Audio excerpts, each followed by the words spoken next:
Hello Taurus, welcome to the Plaid Sheep Oracle. Taurus.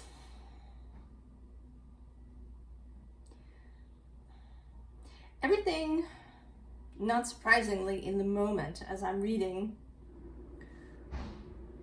has been related to Venus and the Venus retrograde that's happening now. I do intend for these readings to be timeless, so the message will be relevant if you find this reading 5 years from now. But in the moment, it is inspired by, held in this energy of the Venus retrograde, and a reconsideration of many things, many Venusian ideas, concepts, including our ideas about Venus herself. And she is your dispositor, your guide, what gives Taurus some of its flavor.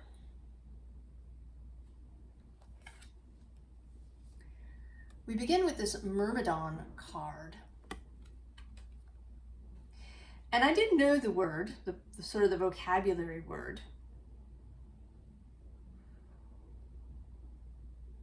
But I decided to look it up, and it turns out that the story is really interesting. So there's an island of people, and the island is named after one of Zeus's many lovers.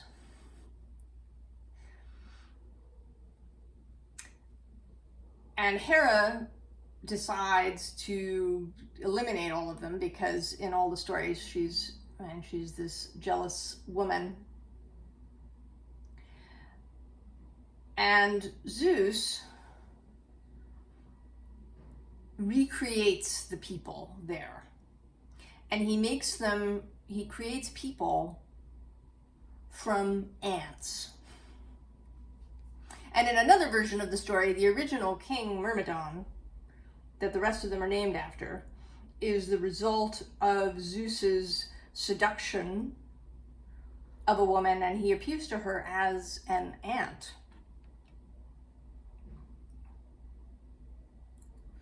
But whichever story you have this idea of the Myrmidon warriors. In a later story, in Homer's stories, they fight for Achilles. And they are very loyal. And ants, of course, are very loyal to their queen. And they're also, what's the word I want? They stick to things. You know, if an ant finds a trail of something sweet, the ant will follow it all the way to the end, and then, you know, will invite others. And so there's this, right, this idea of discipline, which is the key word for this card. And I think that this is the idea that you've had of discipline. This kind of steady ant progress. And it's a narrow vision. Now, the other card that came out was this mountain goddess, which says high vibration, mindfulness, power of the mind. And when I pulled the cards, I left them upside down so I couldn't see. And I wanted to lay them this way, kind of vertically with this underneath. And it took me a little bit, it took me sort of seeing the whole spread and thinking about it to understand that you have placed this kind of steady ant kind of working away at something energy over this more ethereal mountain goddess kind of energy, with the power of the mind being less rigid, being a much more flexible, expansive idea than this idea of ants following, in their line. And also the notion of ants as the collective, right? Slotting in, doing your part in the collective.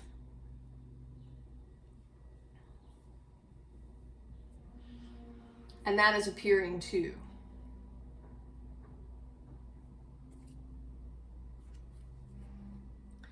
So underneath here we have this underlying is the Two of Wands, and it says dominion. So dominion. And below that is the Prince of Swords. So this dominion of mind. And it's it's like a mixed up thing.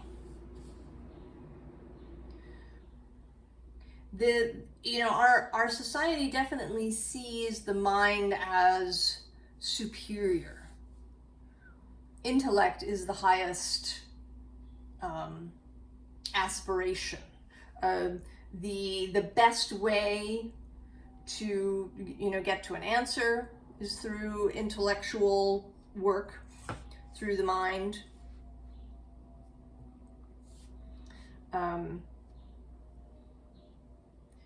Right, that that white collar work is perhaps better than blue collar work. The primacy of an intellectual approach. An intellect in a very specific form. A very kind of digital intellect. I mean, for me personally, intellect is a broader church than that.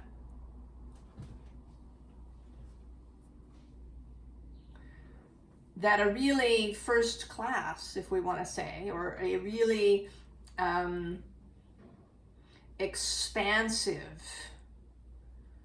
profound intellect is one that includes, emotional intelligence and other aspects of life.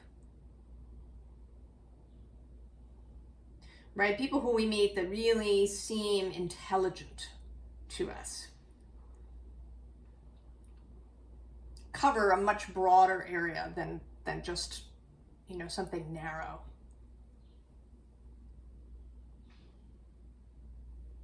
But narrowing is kind of what we do. If you are in academia, and you get your bachelor's degree, which is sort of broad, and then you move into a master's, which narrows, and then the PhD narrows further. Our sciences have become, sort of compartmentalized. Medicine is like that. Is it, with specialties? So I think that you've narrowed yourself and what it means, your definition of discipline, perhaps your definition of intellect or doing things intelligently.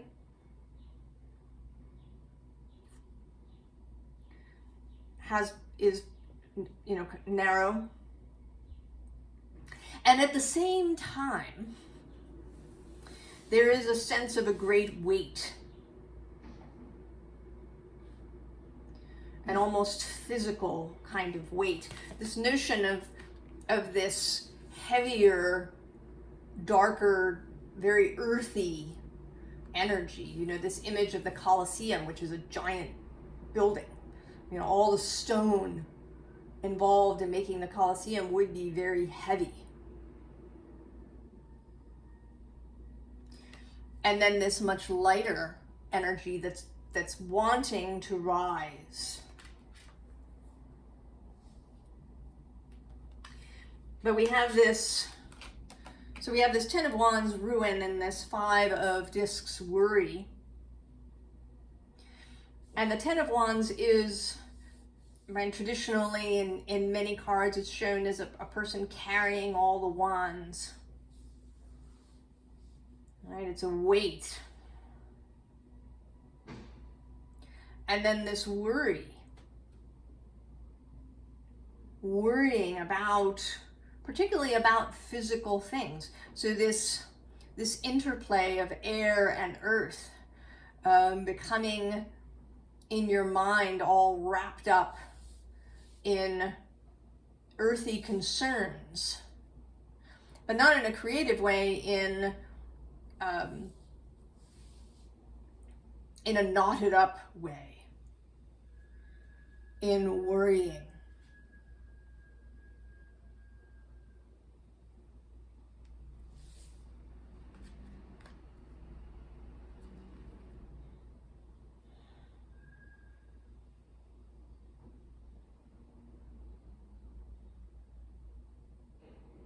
And this is Mercury in Taurus, this Five of Discs.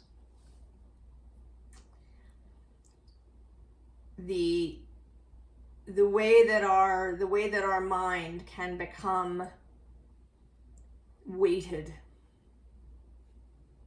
and unable to shift. And this mental thing that you've got going limits the possibilities of this Ace of Pentacles. You've created only one path for yourself. We have an Ace of Pentacles, and then we have the Ten of Cups, which is satiety.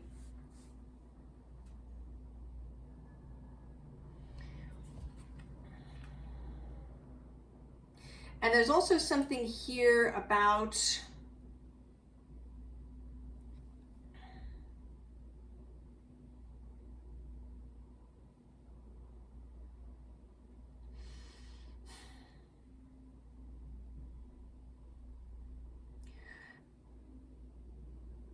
maybe ideas of too much, how much you have,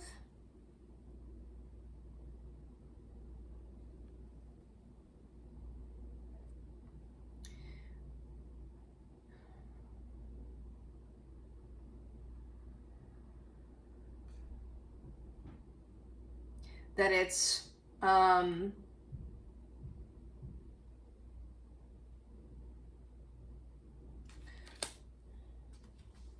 something that you shouldn't have.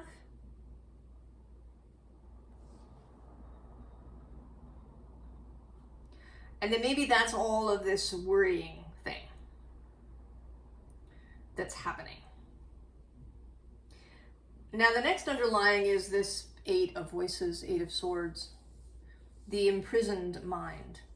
But, for one thing, this is a 10. The Ten of Wands. That you've carried this for a really long time. The wands have been accumulating, getting heavier and heavier and heavier. And now, perhaps through this Venus retrograde energy, you're ready to drop those wands. You've had enough. You've learned everything you could learn.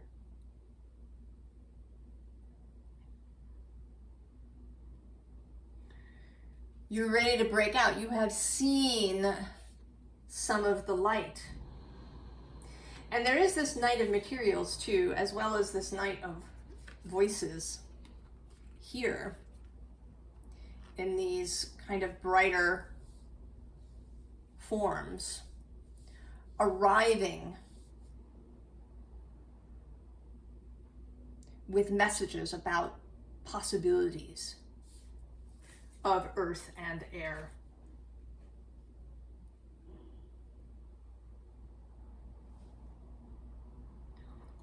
So something you're going to encounter something. Could be a person, could be something you read or watch. If you do your own divining, it may be something that comes through to you that way, or in meditation or contemplation. But this olive branch is arriving. That is going to assist you in overcoming this, your internal dissonance.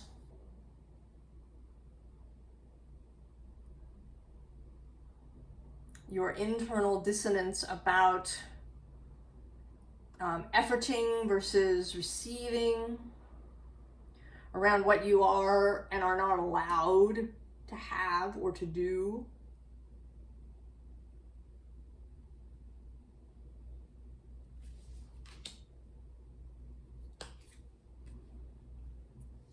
Right? The seeing more clearly, putting on these new glasses to be able to see what is happening around you more clearly. What does your life look like? How do your beliefs contribute to that? And what does life in general look like for other people? With this ant analogy, you know, the other ants are just going and doing their thing. Is that what you want to do now that you see things more clearly? And then this Temperance card, which always looks like a revelation to me, right? Suddenly, oh my God, I see it. I didn't see it before, but now I do. I see all the ways that I've limited myself.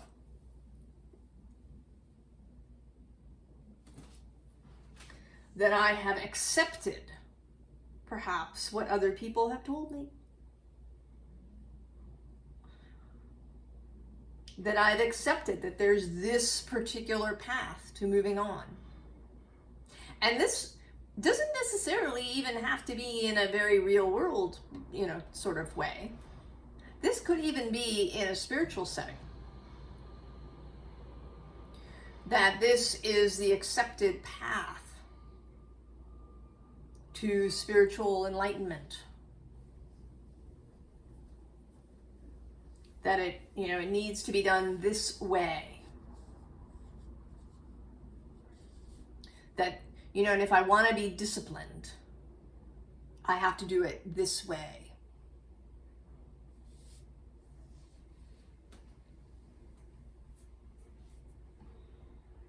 A lot of what we say in the spiritual community, and I've just certainly done it myself, is repeating what we hear without going back to find out the origin of the thing. You know, why do we say X about Venus? I was speaking yesterday in the Scorpio reading about this idea that Venus is time where she can't be seen. So she's the evening star, and then she gets closer and closer to the sun. She meets the sun. She comes out the other side and is the morning star.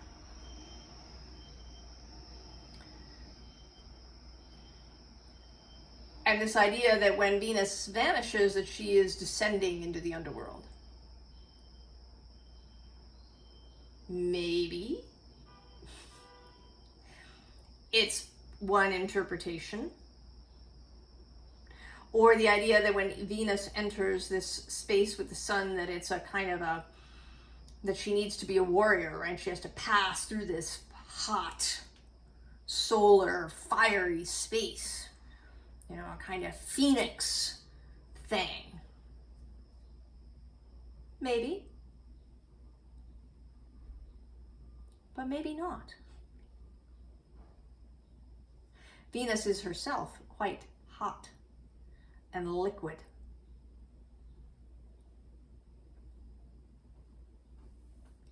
Maybe her meeting with the sun is like a recharging, a re-energizing.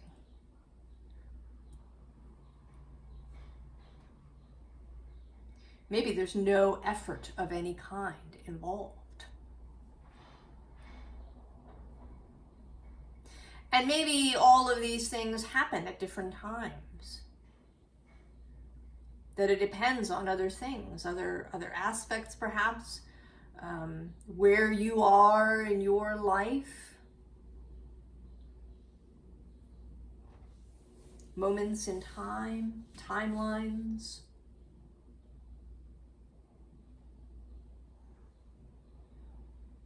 Do you believe a thing solely because it's been said to you? Or have you confirmed it through your own experience?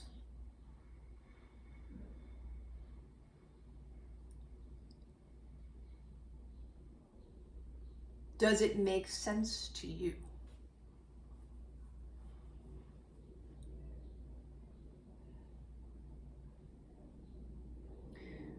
So this next underlying is you, traditionally the King of Pentacles.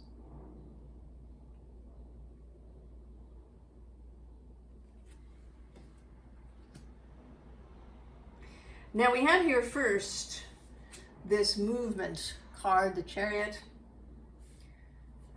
Rhiannon and her horse.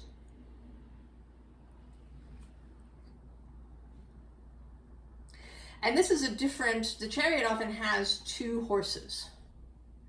And usually they're facing slightly different directions. And it's up to the charioteer to, get them to move together. But here there's just the one horse. And it's horse and rider.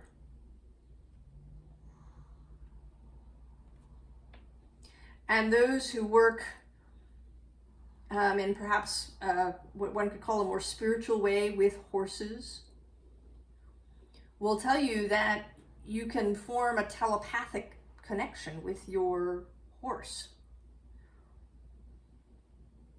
So that you kind of become, right, you're moving as one.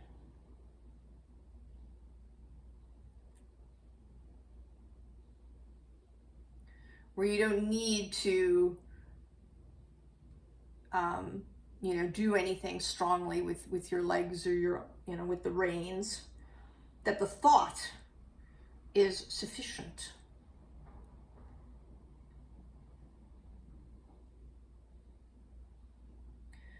So this different kind of melding of earth and air, of mind and body. And that's a fallacy too. And I talk about this, right? We separate things out so that we can talk about them. But in reality, they aren't separate. Your mind is in your body. They are together.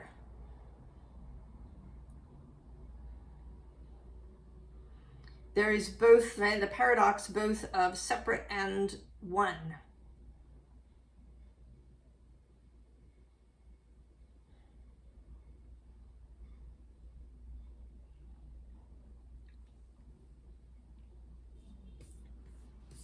So then we have this Two of Pentacles, which often is described as managing daily life, the juggling, the parts of our lives.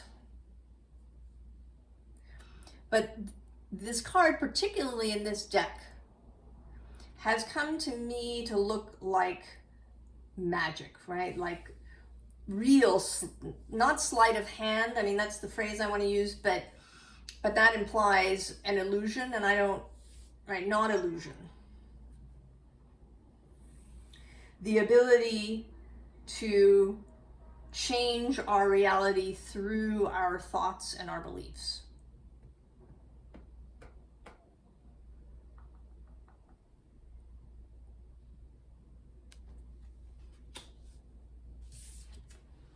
And then this Ten of Wands, which I think is meant to be sunset, but I often see it as sunrise, particularly in this case as Venus becomes the morning star.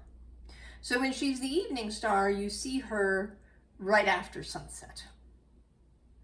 When she's at her farthest from the sun, you've got about 3 hours of seeing Venus, assuming you don't have obstruction of the horizon. And the same is true when she's the morning star, except then it's right before sunrise.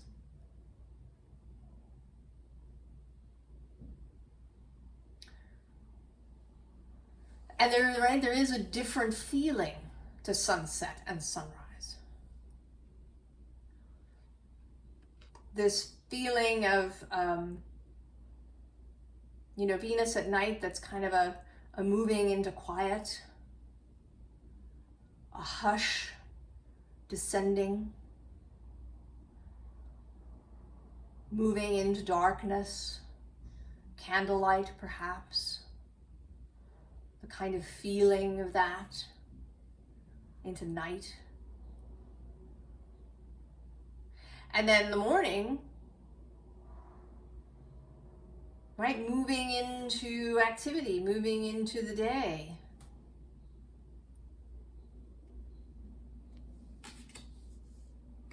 Now at the bottom of this deck, we have the moon, the world, and the sun together. Kind of the all.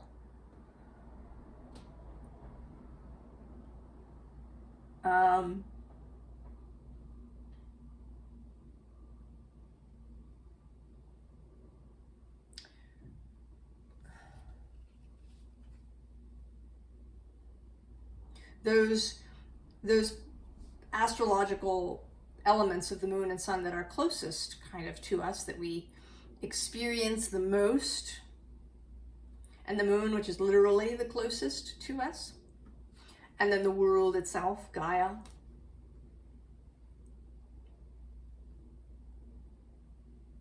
So that all of this, that the all lies beneath, lies within you.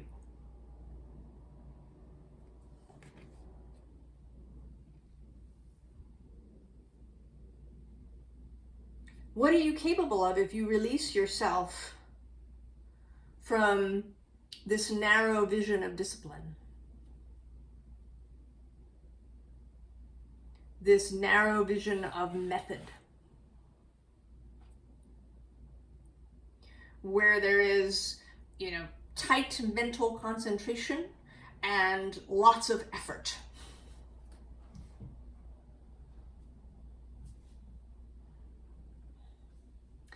Actually, somebody that I know was saying to me in relation to an intention practice that she had, that she was just constantly pouring energy into it. And I thought, God, that sounds exhausting. I mean, maybe she's enjoying it. Could be. I certainly wasn't going to dissuade her. But it sounded just exhausting.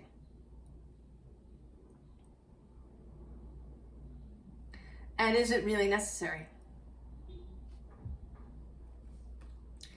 We have this Four of Pentacles, and immediately underneath this Four of Cups.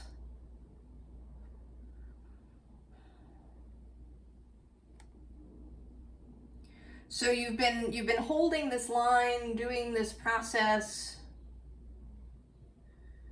being disciplined, following the rules that you've been given for whatever it is, whether it's a mundane world thing to take you to success, rising up the ladder in your company, doing the things, or whether it's a more spiritual thing.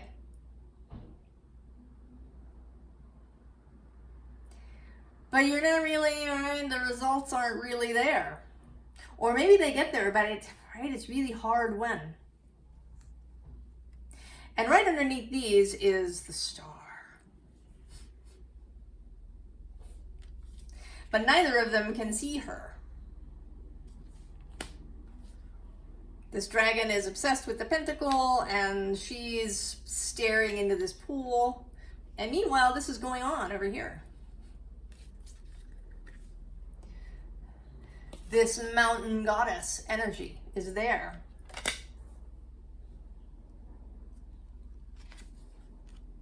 This Nine of Cups.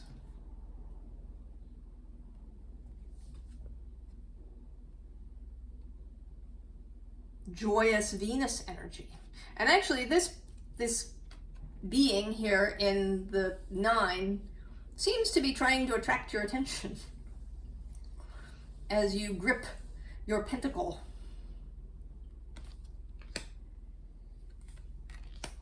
Look this way. And the Hermit too, with his lantern. Look this way.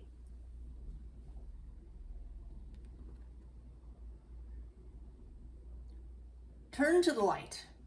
Turn to this ethereal vision. Turn to a more mutable vision. The Hermit is Virgo, and Virgo is earth and air, with Mercury as the dispositor.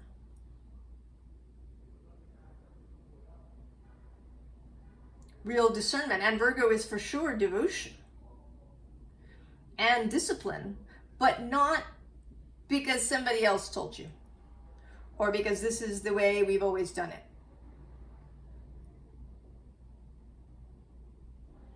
Virgo has personal discipline and devotion.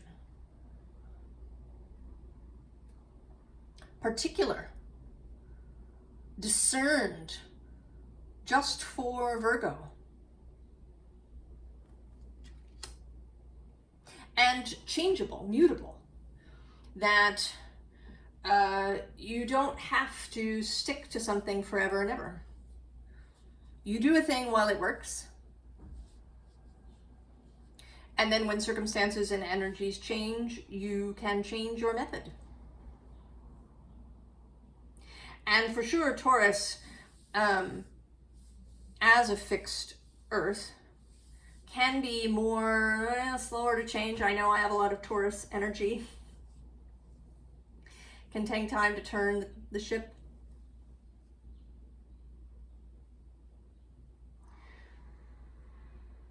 But it is, it's kind of an internal project for Taurus. We don't like to be forced from the outside. That's really. But when we change our when we change our mind, Taurus can move with speed and focus and power.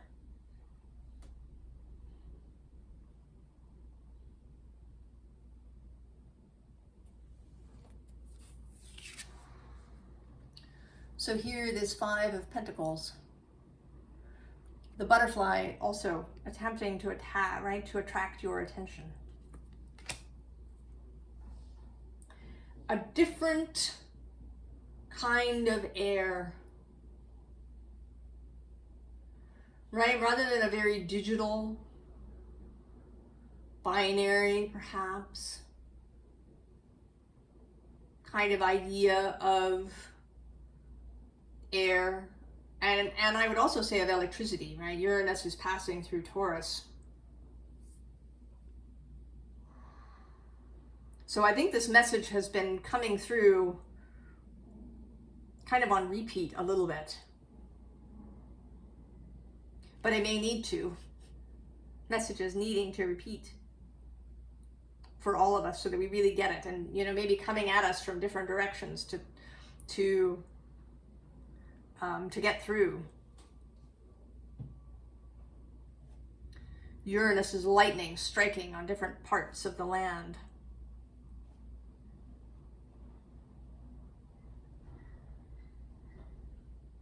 right? Lightning that's free, not running through cables.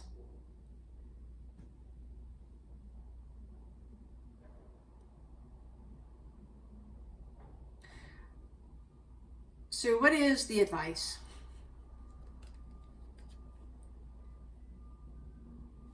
Well, we have this Five of Pentacles with its struck match.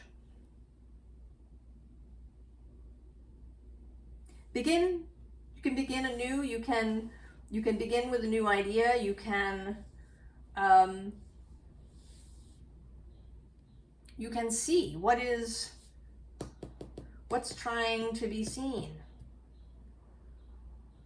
Accept the revelation when it comes.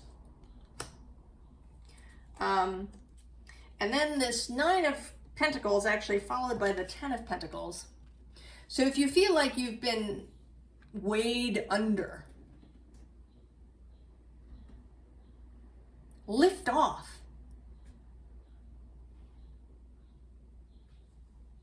In this deck, all of these tens are these sort of butterfly moth images. The lifting off.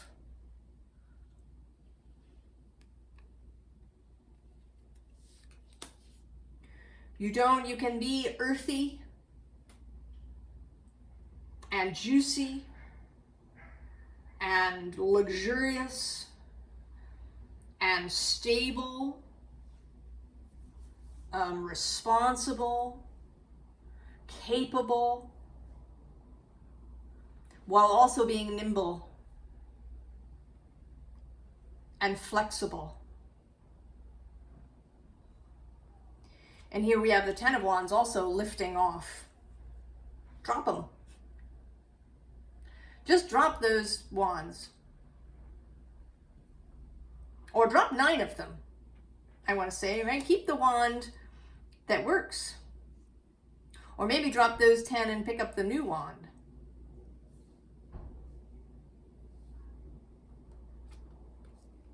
And then we have the Hermit.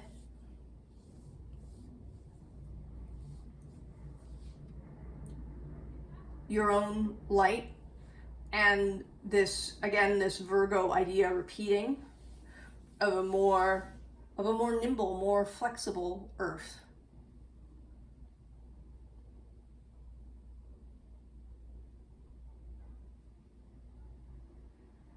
Right? Allow Mercury in Taurus to become something different. Reimagine for yourself what Mercury in Taurus means. Air and earth. What are all the ways they can combine to create something new and beautiful and mobile? And then there's this Eight of Pentacles. And this dude always feels like the magician to me, or the trickster, you know, that you meet along the journey. You know, when you've set off in your fairy tale, you meet up with the trickster.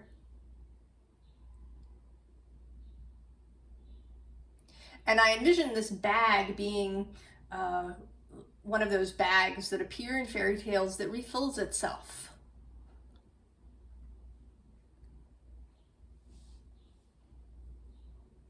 Embrace yourself as the trickster. Embrace the trickster energy. Is that, you know, Mercury is a trickster.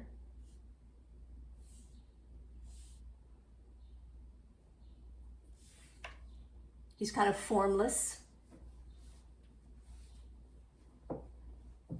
androgynous,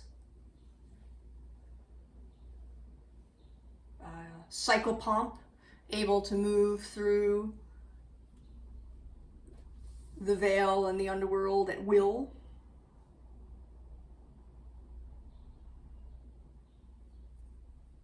So rather than Mercury in Taurus being this worried, you know, stuck brain kind of energy.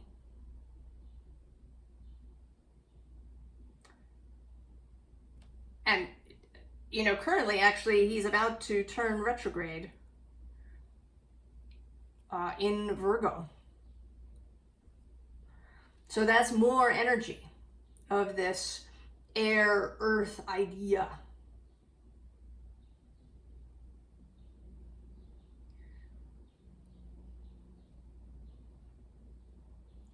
How can you change the idea of discipline, of mental focus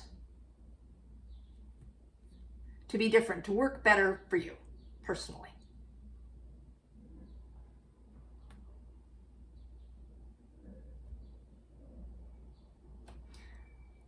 So this is an exploration for you, Taurus. Rethinking discipline and focus for yourself to make all of that more joyful, less effortful.